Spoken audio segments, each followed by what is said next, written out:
Let's get started with gluten. It is confusing and it is controversial. And you have so many questions about it. So for everyone that may have a food allergy or sensitivity and not know it, and that's a lot of people, we're taking a deep dive into what it is and what it does to your body. And if it's really to blame for your fatigue, your weight gain, digestive issues, a whole slew of health problems. Over the years, gluten has become public enemy number one. Gluten is on the run. At the top of the hit list of many Americans' diets, this dietary defendant has been cooking up controversy. That's gone viral. Gluten's rap sheet is long and getting longer. It's been linked to no less than 55 diseases, including anemia, arthritis, and anxiety. Reviled, even dreaded, it's now being driven out of your kitchens, grocery stores, and all the foods you love. But some doctors say gluten is nothing but a scapegoat, with far too many people diagnosing themselves, leaving a lack of hard evidence against gluten. In the meantime, by 2016, Americans will spend $15 billion yearly just to banish gluten from their diets. But is gluten really responsible for your fatigue, weight gain, and digestive downfalls? A new suspect has surfaced and may actually be to blame. Is the culprit for your stomach pain and bloating actually a wheat allergy? And could you be pitting many of your health problems on the wrong person? One of the leading doctors on food allergies, Dr. Mark Hyman, is here, and there's a lot of confusion out there, and perhaps far too many people are diagnosing themselves incorrectly. Listen, any food allergy or sensitivity can be difficult to pin down, but Mark, why is gluten so controversial? It is controversial, man. Everybody's saying, should I be on a gluten-free diet? Should I not? It's the latest fad. What's the deal, right? Yep. Well, the truth is there's a spectrum of problems, from mild sensitivity all the way to full-blown celiac disease. And most doctors just think it's on or off. You have it or you don't. If you don't have an abnormal biopsy on your intestine, then you don't have celiac and you can eat wheat. But the truth is many people suffer from gluten problems. And it's so common because we've done so many things to damage our guts. We take antibiotics, we take acid blockers, we take all kinds of things, anti-inflammatories that damage our gut lining and cause a leaky gut. And we eat a crappy diet. No fiber, too much sugar, processed foods, all those things are gut-busting diets and drugs that create a leaky gut, and then we become more sensitive, which is why we've actually seen about a 400% increase in celiac and probably an equal increase in gluten sensitivity over the last 50 years. 400%? 400%, it's crazy, yeah. So before we get to the allergy part, help everyone understand the difference between gluten and wheat, because they're not exactly the same. Yeah, they're not the same. So gluten is in wheat, right? But gluten can also be in barley and rye and other grains. So gluten is a little protein. It's sticky. It's like what you make glue out of, actually, what's on envelopes that makes them stick.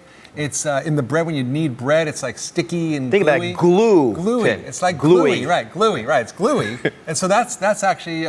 This is how you get through medical school, by the way. It's literally what we do. It's true. It's bad. If you only knew, right? If they only knew, man. All right, so let me bring Angela into the show. She suspects something in her diet is affecting her health. How are you? Welcome to the show. How are you? Nice to see you. So Angela, what was your tip-off? What was bothering you, made you think something was wrong? Well, first I have to say, Dr. Oz, I try to eat very healthy because I follow you, but the bread. So I make like a sandwich of my meal, per se. I have bread when I start, a little bread in the middle, and a lot of bread at the end. And what I began to know, like a bread sandwich, right? So what I began to notice was a lot of bloating immediately. So I go to the bathroom and I'm like, oh, I can't, fit my pants. And in addition to that, on occasion, I have cramps, and it's usually after I've taken in gluten. So I have like a lot of brain fog occasionally, and I just don't know what it is.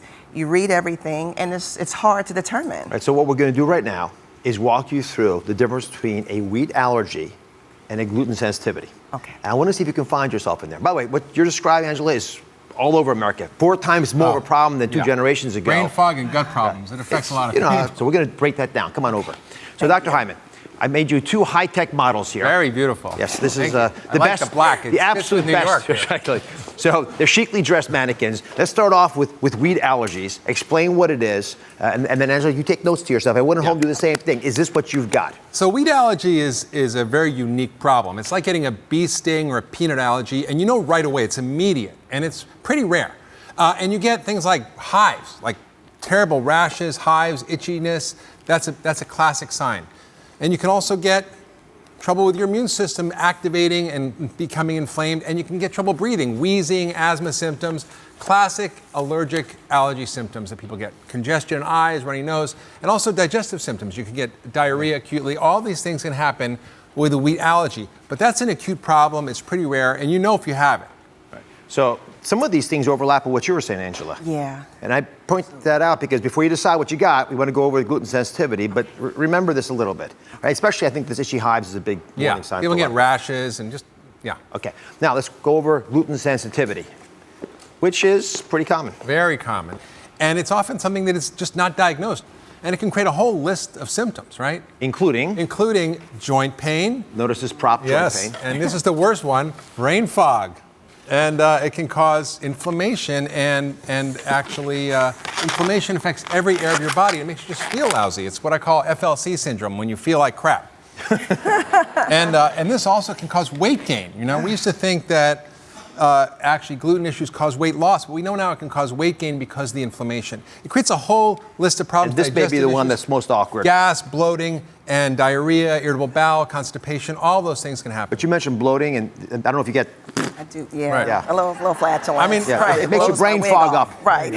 Now the problem is, Mehmet, you know, this actually is so common and mimics so many other problems. People don't know it. So I always say it causes a whole list of problems, and I take care of people with a whole list of problems, which is why I call myself a holistic doctor. Boom, boom. He'll be here all week, Dr. Hyman. All right, so we got a quiz, by the way, for everybody at home, so you can help to find yourself in these symptoms. But I want you, Angela, to do this with us right now. Okay. And be very thoughtful about this. Which of these seems more like your issue? I would have to say gluten.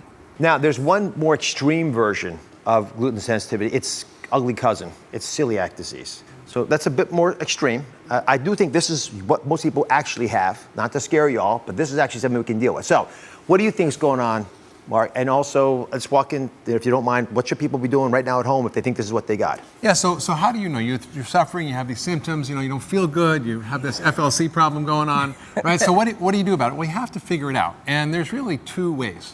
One way is testing. And you can go to your doctor and you can get blood tests that help you identify if you have antibodies against gluten. But the best way for people to tell is just get rid of it for a couple of weeks. It's called an elimination diet. Just stop that triple bread sandwich you got going on. No bread? And no bread, no gluten of any kind, crackers, all the things that we like to eat are, and often are very addictive, actually. Yeah. You get rid of them for 2 weeks, and you see how you feel. Do your symptoms go away? Do you lose weight? Do you have more energy? Does the brain fog lift? Does your stomach get better? Because you know what? The best doctor in the house is your own body. Yeah. It's your own body. It knows exactly what's going on, and it'll tell you if you listen. Most people just don't listen. Right. So Angela, the reason I wanted to take you through this exercise is if you actually had a wheat allergy, you could have barley, you could have rye. Gas is gone already. Gas is disappearing as we speak. But you could have things. With gluten sensitivity, you can actually get away with a little bit of those things, just not enough to push you over the edge. So I like that it gives you the flexibility, it gives you control, because knowledge is power. That's right. That's what this is all about. Yeah, and the key is you may be able to add a little bit of gluten eventually, but if you stop it for 2 weeks cold turkey, then you'll know and you can see Here's your brain how back. much you... Okay. I want you to enjoy it. Thank you for watching. Don't forget to subscribe and turn on notifications so you never miss out on new videos to live the good life.